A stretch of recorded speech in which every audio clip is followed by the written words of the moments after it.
Bayfall, and I invented metal bending. Yo, Toph, like, real quick, you do realize that you're talking to your mom, right? So I'm pretty sure she knows you're Toph Bayfall. Now, granted, she does know that you invented metal bending now, but why did you have to say it? So right now, the Avatar The Last Airbender live action season 2 has fully been released and everyone's been talking about it, and I was deciding whether or not if I should talk about it or not, but now here I am, because I never talked about season 1, because I watched season 1 and I abandoned it as soon as I disliked it. But after I saw that clip, I couldn't help myself, so I decided to watch as much as I could bear. And I'm going to tell you now, I couldn't finish it, because to be frankly honest, I just couldn't take the sacrilege any more than I already could. So let's talk about the Avatar The Last Airbender live action season 2, and I'm going to talk about the stuff that I hated the least first, and then I'm going to go down the list to the point that I hated the most. So at this point in time, I'm going to be talking about the characters. So I'll get this out of the way now. A lot of the actors and actresses that are playing the characters are actually doing a pretty good job.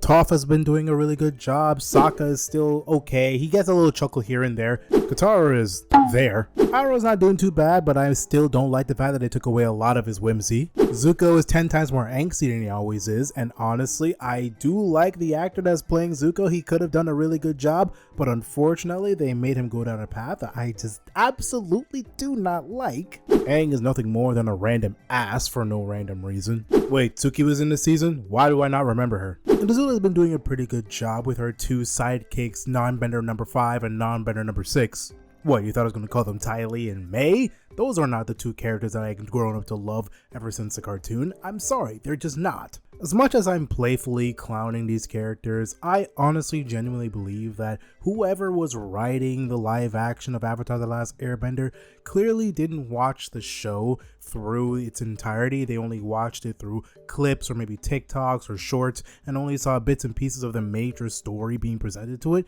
because a lot of these characters just don't play the characters that they are trying to present. Sokka is supposed to be the tactician of Team Avatar while alongside being the show's comic relief. As much as he does the comic relief show well in the cartoon, in the live action, the person who's playing Sokka, as much as he has the personality for Sokka, unfortunately does not have the charisma that I think he would have, because they take away a lot of the goofiness that he should have. Because alongside his goofiness comes his tactitional ability, on top of that with his undenying level of curiosity. One of the reasons why Sokka was able to think of really good plans for his team was because he knew everyone pretty well enough to where he can put them in proper positions. On top of that, he was genuinely curious about the world that he was adventuring. He wanted to gather new information and details, going to places where he had to shop for new tech and new gear, while this Sokka gets robbed a lot of that opportunity. One prime example that really rubs me the wrong way is that they decided to take away him figuring out the day of Black Sun in the Avatar cartoon. In the live action, it's not Sokka who figures out the day of Black Sun, it's Toph randomly talking to Kyoshi. Man, she is something. Finding my life entertaining? Who are you? Kyoshi. Where's Aang? First of all, why are you talking to me? And second of all, why the hell are you asking me? You're the one who's connected to Aang. Why don't you know where the hell he is? There's this comet coming, and it's supposed to supercharge the firebenders, and we have to tell the Earth King about it, but we have no proof or any idea of when it's going to come. Yes, you do. No, I don't. You're holding the proof in your hands. Huh? The Great Comet came twice during my life. It does make firebending stronger, but it also made my firebending stronger. You put it all in here? Yes. I tracked the orbital cycle of the comet, so its arrival should be simple to calculate. In fact, I tracked all periods when the other elements were stronger or weaker. Wait, so is there a time when firebenders are weaker? Yes, during a solar eclipse, or as they call it, the day of Black Sun. In the cartoon, Sokka went into the library and literally scoured a bunch of the information and details and found a singular clue that talked about a day of darkness. And he took that one simple clue and scoured the entire library, found the observatory, scoured through all the dates and times that happened after day that they went there, and figured out that the day of Black Sun is a solar eclipse that presented the day where firebenders would lose their bending. Well, in the live action, they decided to take that away from him for reasons that I don't fully understand, because they already took away one of the reasons why Sokka was so compelling in the very beginning. We all know back when season 1 was coming around that they were planning to remove Sokka's sexism because they thought it was something that wasn't needed, when in reality that's the very core of his character, being something where he was willing to actually learn that there are warriors of all types that exist, especially women. That's why he's one of the only male members of the Kyoshi warriors. But they took that away for reasons that I don't fully understand, so the only thing they had left to adapt is his insatiable curiosity, his ability to learn information, and he learned that through talking to someone like Sai. Sai, despite being an ex-Fire Nation spy, actually invigorated Sokka to learn more about technology and learned about the inventions that he created, while at the same time showing that he can use that knowledge to be a great warrior on the field and using that for anything that he can think of. It's been reiterated throughout the cartoon multiple times that he is interested in learning new things, but they took that away from him in this entire live action adaptation from season 1 to season 2. So Sokka is only left to being the comic relief and the sentimental attachment to characters like Yue and Toph. Now, I will give him credit, they do give him some opportunities to be sentimental to Toph, like they replaced the haiku battle that happens in the cartoon to being nothing more than just a laffy-gaffy kind of thing to being a bonding moment between Sokka and Toph. I actually really like that change that they did, but unfortunately that's only so far and few between because Sokka is still a bland character at the end of the day. And speaking of Toph, like what I said before in the very beginning, they decided to try and make her have this really rough and tough exterior, which she does in the cartoon, but they make her say things that's something that she would never say. Toph is a character that knows that she's one of the greatest earthbenders to ever exist just because she knows seismic sense, because she knows something that other earthbenders just do not know about. And of course, on top of that, she's the earthbending teacher for the Avatar and all that great stuff. But the only time where she proclaims herself to be the greatest earthbender in the world is when she actually masters metal bending. In the live action, she proclaims that she invented metal bending, which is something that she wouldn't really say as a proclamation to somebody else. It's the real deal.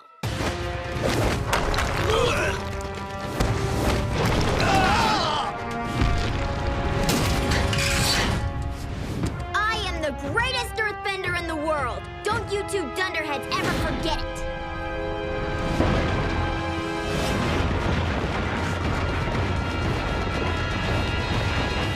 Now I get one of the explanations that you might say is like, oh, she's trying to say that, oh, she knows who she is. She's been having this plot point in the live action a little bit that she doesn't know who she is. But then that wasn't a very obvious plot point that was being presented in the live action.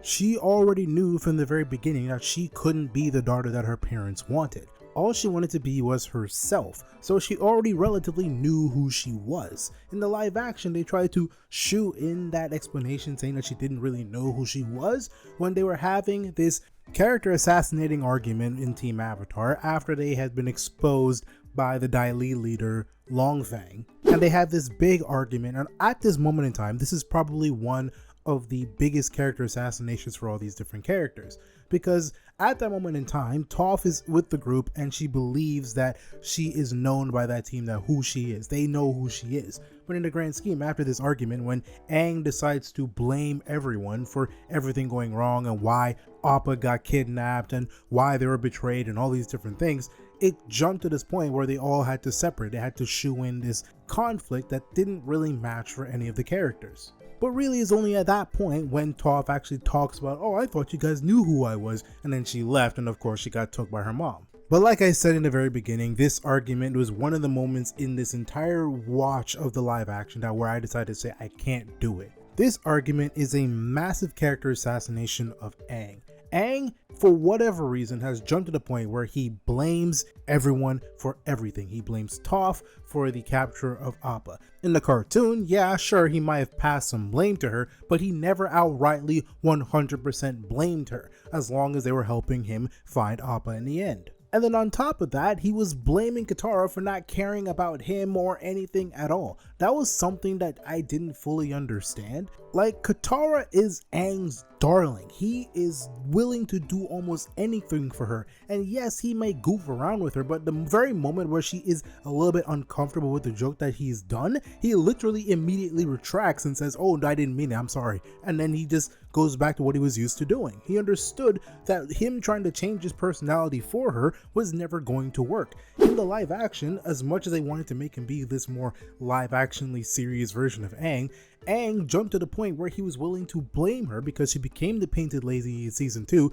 instead of season 3. I don't know why they made this change, but we're not going to talk about that. But he immediately just starts jumping down her throat, blaming her, saying that she doesn't care, making her understand and saying that, like, "Oh, you guys don't understand the pressure I've been going under," all this stuff, like saying such mean things to her. And I'm like, Aang would literally never say this at any point in time. He would never say this to Katara specifically. But they want to shoe in this wedge between Team Avatar that is completely artificial, that doesn't exist in the cartoon. Yes, there was a wedge that put between them when they got betrayed in Ba Sing Se, because it was a very pivotal moment for them in growth. They need to understand that there are so many people who are against them, and they need to understand that they have to stay in their own group, understand that they themselves have to build the relationships with each other. And as soon when they realize that they have to trust in each other and make their trust, expand their trust very selectively to people outside of them and keep it restrained. But they wanted to wedge into this idea where they're trying to just remove the trust within Team Avatar itself, and I just don't understand that. The only other character that's actually really good acting and does a really good job is the guy. I know his face, forgive me, I'm not knowing his name off the top of my head, forgive me, but who's playing Longfang? He does a perfect job for Longfang. He is actually a really good Longfang, so I enjoyed most of the time when he was on screen, I'll give him that.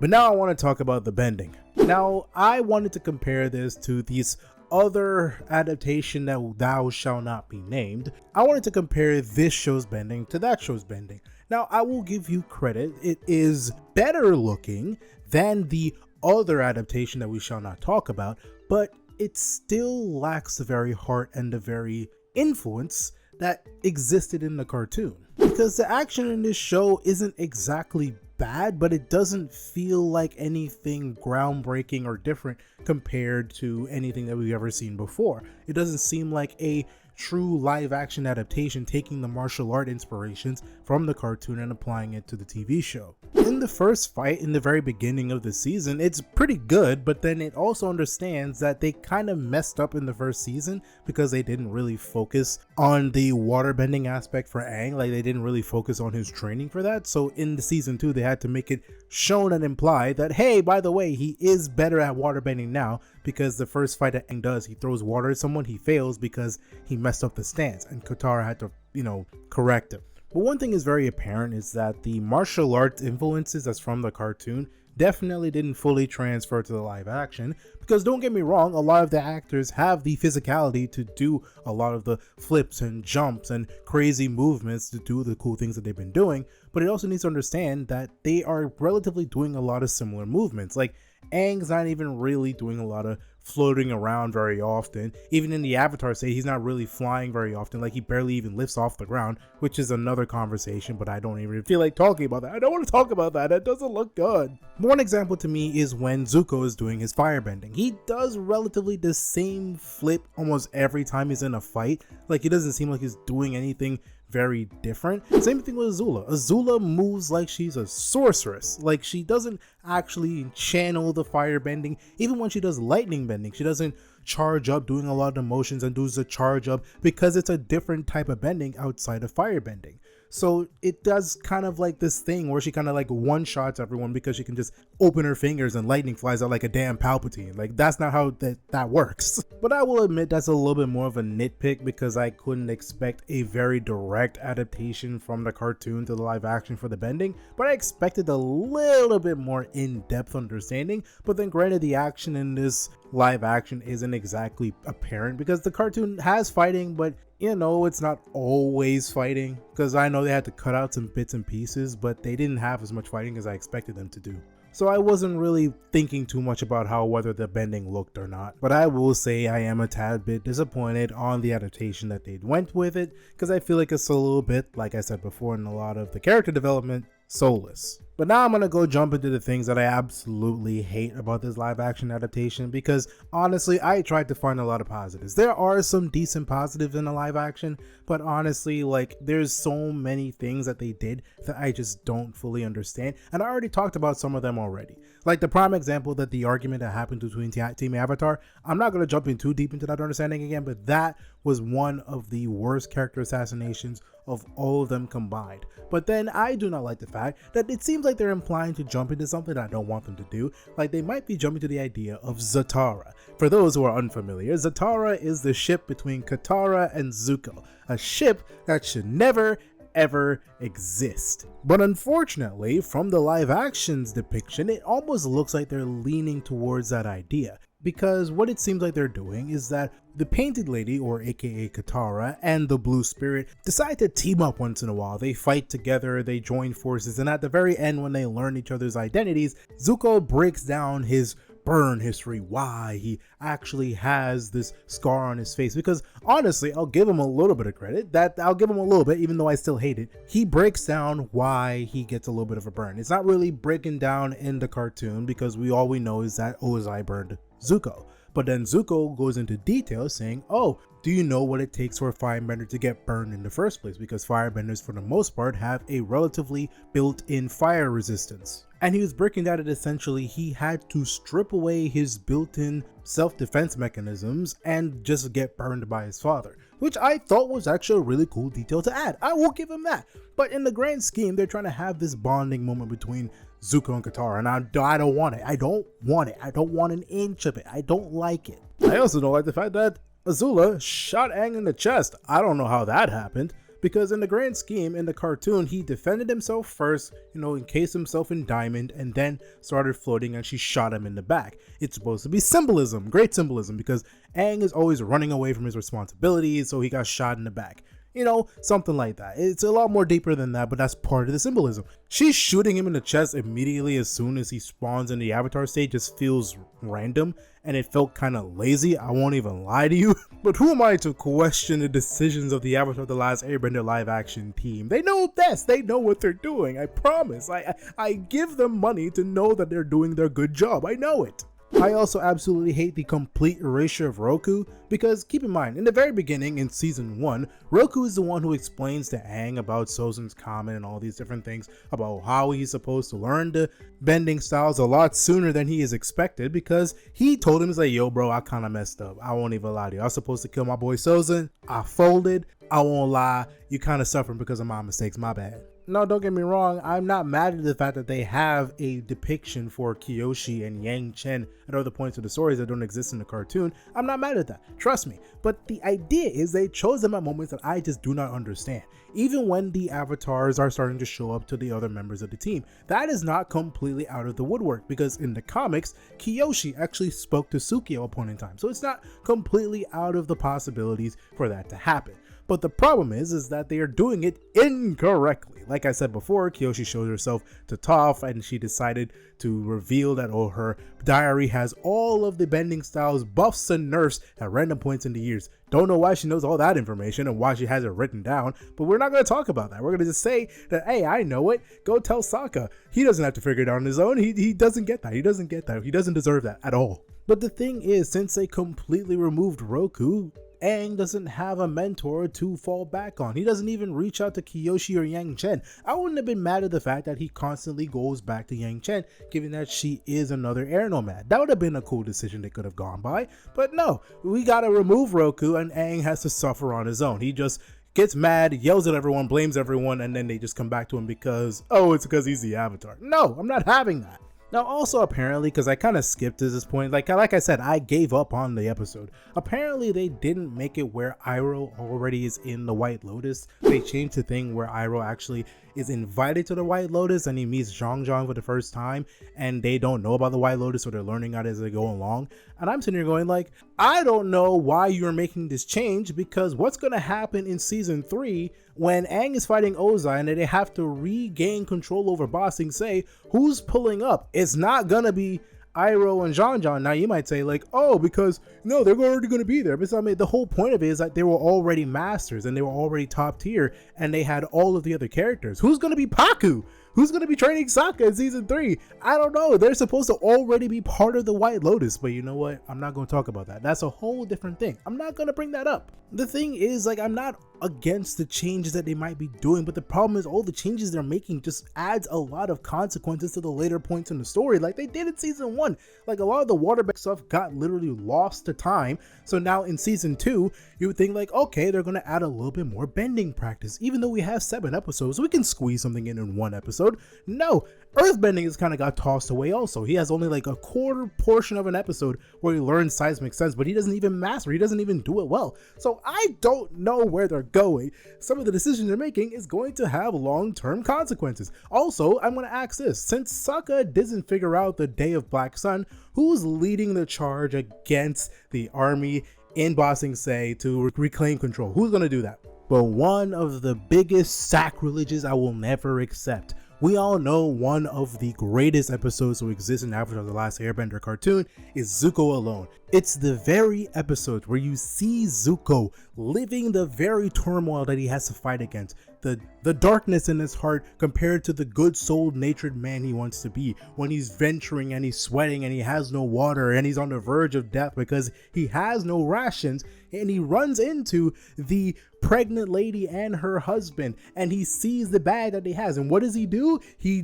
doesn't rob them, despite the fact that he feels the great temptation to do so. You know what the live action does? They make him rob the lady. And I sit here going, oh, they want Zuko to be an asshole. I get it, understandable, I agree with you. No, I don't. That was one of the greatest sacrileges I've ever seen in my life. And on top of that, I'm not gonna walk past the episode beforehand when they have Zuko talking mad-ish to my boy Iroh. Iroh is sitting here trying to be, you know, the father that Zuko doesn't have. And I understand Zuko has a little bit of a desertion against that. He doesn't exactly want that. But he has this very prick higher than thou viewpoint of other people. He never really had this viewpoint against other people in the cartoon. Yes, he to a degree thought he was higher than people. He's like, I am your superior, but he never thought people as plebeians or peasants or people he would step on. That's not how it works, because he knows what it feels like to be put in that position. But the very moment when this man is fully frustrated or sitting around a campfire and Iroh is hanging with him, and he has a deep respect for Iroh despite the fact that he doesn't like how Iroh runs things, he has a deep respect for him. That's why in the cartoon, when he speaks to him, he tells him that he feels like he has to find his own way to strength. He feels like, to a degree, that Iroh is holding him back because of his goody two-shoes mindset, or his, tea drinking mindset. So Zuko says he has to find his own strength. He feels like he can only do that alone, so that's why he leaves him. He doesn't disrespect Iroh. I don't understand his viewpoint of, you know how crazy, you know how mad I felt when I sat there and I saw the lines going across the screen, and then Zuko was talking about, oh, why did you leave Ba Sing Se? You abandoned your post. And then Iroh said, my son died. And then Zuko decided to walk up to him, with a little smug look on his face. And I was like, you're not about to say what I'm about to think you're about to say. And then bro said it. He said, oh, how would your son look at you now? I lost my mind. And that's when Zuko decided to leave. Yo, I don't understand what they were trying to do, but that was one of the worst executions to transfer to understand that Zuko having this good guy and evil guy turmoil that he's supposed to have in a very simple format. This man is supposed to be fighting with the idea that he has to be a good guy, but from him going from being an ass to Iroh and then running off and then robbing the pregnant lady, you show that he's still an ass. You can't have him be a robber of a pregnant lady and starts being good to this random chick like in Zuko alone, and that's not how that works. I'm sorry, I could rant on all these different things. That was some of the things that I just absolutely hated about the live action adaptation. I'm sorry, but honestly right now, I'm not going to talk about this any further. I'm going to leave it off. I'm going to put it to bed. It's dead.